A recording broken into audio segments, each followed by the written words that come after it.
know there's background work to any horse sale, but what goes into the inspection of yearlings well ahead of the Inglis Sales every year?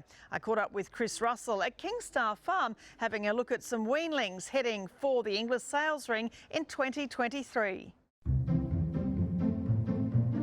I sell for $270.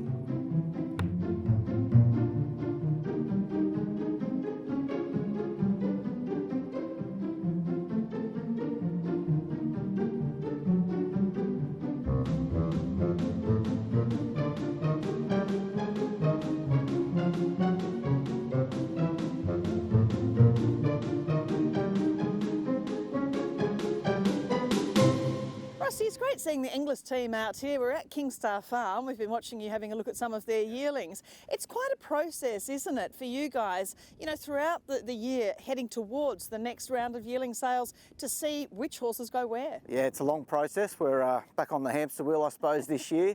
Probably our official inspections probably start in August.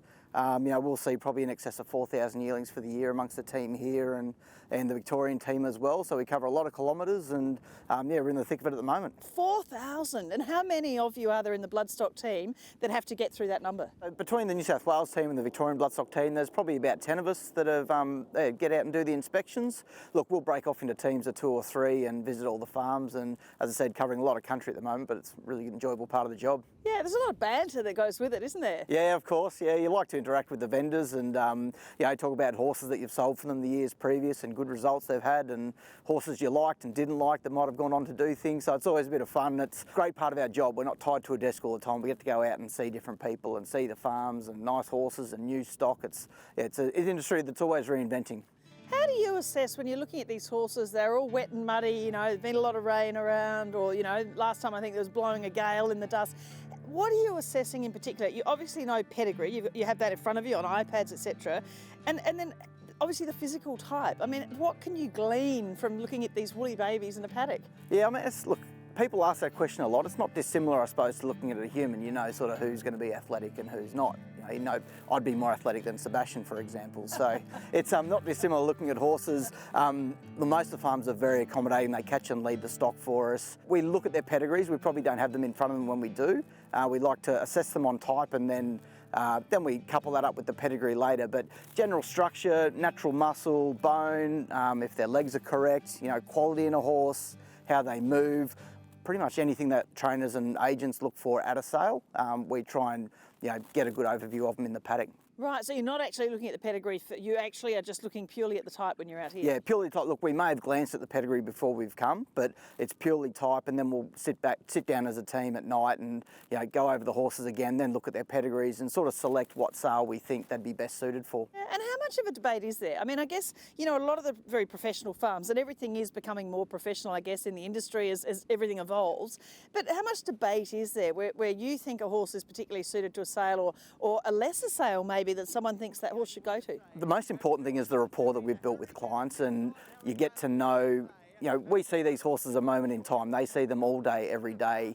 They know what they're like. It's quite common that a horse will be a nice foal and then might go a bit backwards and then will kick back later. So it's important to have a good working relationship with the client, and they'll assure you that a horse will come right, or they might be struggling with an offset knee or something. So yeah, there's always a lot of debate, and they lean on us for information. They might have a horse we might have 50 of them nommed for a classic sale, and if they're going to be in the bottom portion, it might be better dropping back to a HTBA May sale or something like that. So yeah, a lot of back and forth, good communication with the clients, and at the end of the day, if they win, we win.